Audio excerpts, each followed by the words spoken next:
Pasta alla Norcina, where have you been all my life? The hallmark of this delightfully creamy pasta dish is a different type of Italian sausage you can't find in grocery stores near me, so I decided to make my own. It's the ultimate winter comfort pasta food, and this is the first time I've ever had it or made it. So come join me on my Pasta alla Norcina journey and we can learn together. Let's get cooking. This recipe starts with a pound of pasta. I'm using the lumaca regata pasta shape here. 3/4 of a cup of heavy cream, 8 ounces or so of baby bellas because I can't afford truffles yet, some parmigiana, garlic, lemon, and seasonings, a pound of ground pork, and fresh parsley and rosemary. Because you can't find this type of sausage in typical grocery stores where I live, I needed to make my own, which is a bit intimidating. I'm starting with a quick brine, dissolving 2 1/4 teaspoons of salt and ½ teaspoon of baking soda into 3 tablespoons of water. Stir the ground pork into the brine and let it sit for 10 minutes or so. Baking soda might sound odd, but it will help create a juicier, much springier sausage. Trust me, I won't lead you wrong. Unlike the Italian sausage I'm used to in American grocery stores, famous for fennel seeds and red pepper flakes, the town of Norcia in Umbria is known for using different aromatics like garlic, rosemary, nutmeg, and wine in their sausages. Sounds delicious. Because I'm a slow foods movement fanboy, I love honoring and learning about local culinary history and traditions. Also, I'll never cook with processed garlic and prefer cooking with fresh, minimally processed ingredients. Use the blade of your knife to smash the garlic, which easily removes those pesky skins. Here I'm finally mincing 1 sprig of rosemary and 3 cloves of garlic. After our ground pork mixture is brined for 10 to 15 minutes, I want you to add half of your minced garlic and rosemary mixture, 3/4 of a teaspoon of black pepper, and some freshly grated nutmeg. Nutmeg is one of my favorite spices, and one I will almost always opt for freshly grated, but it does oddly sometimes remind me of a high school lab experiment in those cross-section cuts of a frog brain. Anyways, when I talk about cooking with love, these are the extra steps I'm talking about.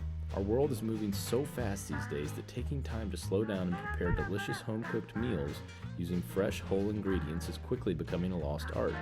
I swear, if someone comes up with an AI robot to start cooking our meals, I'm going dark. I'm moving off the grid. Summer's in Vermont, winter's somewhere warm, and I'm homeschooling the kids. You want to stir the sausage mix until it gets sticky or tacky to the touch. This will help with cooking. All we want to do here is make 1 giant sausage patty and sear it on high heat. While the sausage patty is searing, we can finish our prep by rolling out and juicing the lemon, and roughly chopping our fresh flat leaf Italian parsley, which I much prefer over its lettuce head cousin, curly parsley, because of its superior texture and stronger flavor. After the pork is seared for roughly 3 minutes, it's time to flip. I'm loosening the edges to make flipping easier, and this step is a bit challenging, so it might take some practice. Definitely the hardest pancake I've ever had to flip. The last bit of prep is freshly grating some Parmigiano Reggiano. I always use authentic Parmigiano Reggiano and freshly grate it. None of that fake news, misinformation, pre-grated Parmesan on this channel. Authentic Parmigiana has an unmatched quality and flavor, and it might be my favorite cheese, certainly in the top 3. Shout out Cabot, Vermont Cheddar, and I'll get back to you on the 3rd. Remove the pork and let it sit on a cutting board as you put the mushrooms in the food processor to pulverize them into a mushroom sand-like mix. When the pork sear is done, it's also time to put our lumaca regata pasta in to cook. Umbria is located in central Italy and has a perfect climate for one of Italy's most prized culinary possessions, truffles. I've never had truffles because I can't afford them yet, but maybe if this YouTube channel goes viral, I can splurge on some truffles. Anyways, pasta alla Norcina is traditionally made with truffles, but here I've put my baby bellas in the food processor and I'm going to brown them to try to get at that rich, earthy mushroom flavor. Fun fungi fact, it's virtually impossible to overcook mushrooms.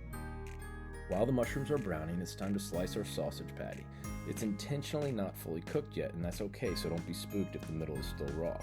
It's funny, I lived in Florence, Italy when I was 13 and spent a summer in Perugia when I was 17, but for whatever reason I've never had this dish before, so when a good friend of mine asked me to make a video about pasta alla Norcina, I couldn't turn down an opportunity to try something new and discover new flavors.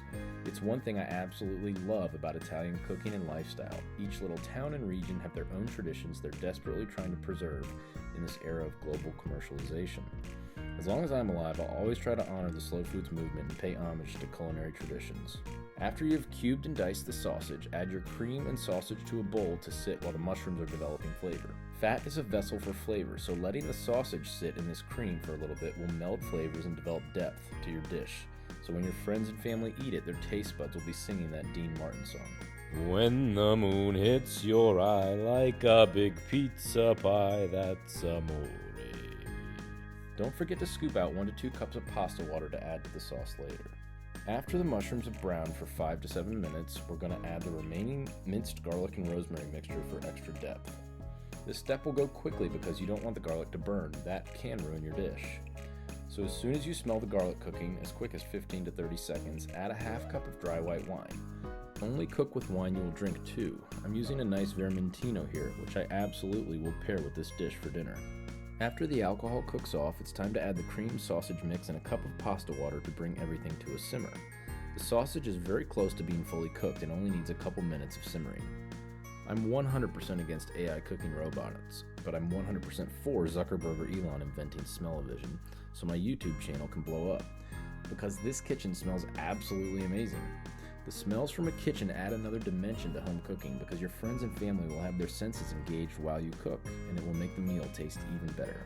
It's not the easiest thing to do, but it's always better to finish your pasta in whatever sauce you're pairing it with. As I get older, I appreciate the nuance of pasta shapes and pairing the right pasta with the right sauce.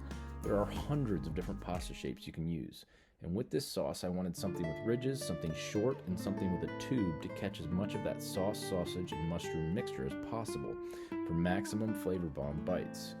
The pasta shape I chose here is called lumaca regata, which actually translates to snail races in English. After you have finished vigorously stirring, it's time to add your freshly squeezed lemon juice, freshly chopped parsley, a little bit more freshly grated nutmeg, and of course your freshly grated Parmigiano. You sensing a theme yet? I love the clever and whimsical naming conventions the Italians have with their pasta shapes. There's farfalle, which means butterfly, not bow tie, capelli di angelo, or angel hair, or ditellini, which means small thimble, and the list goes on and on and on. Holy smokes, look at that creamy sauce and sausage bits oozing out of all those nooks and crannies of those little snails. Try making this next time you're craving pasta for your friends or family. You won't be disappointed. I'd be remiss not to give a huge shout out to my good friend Antonio for asking me to make a video about Pasta Alla Norcina, because now I have another amazing new pasta dish to add to my home chef arsenal. I absolutely love discovering new flavors, learning new techniques, and most of all, cooking with love for those I love the most in this world.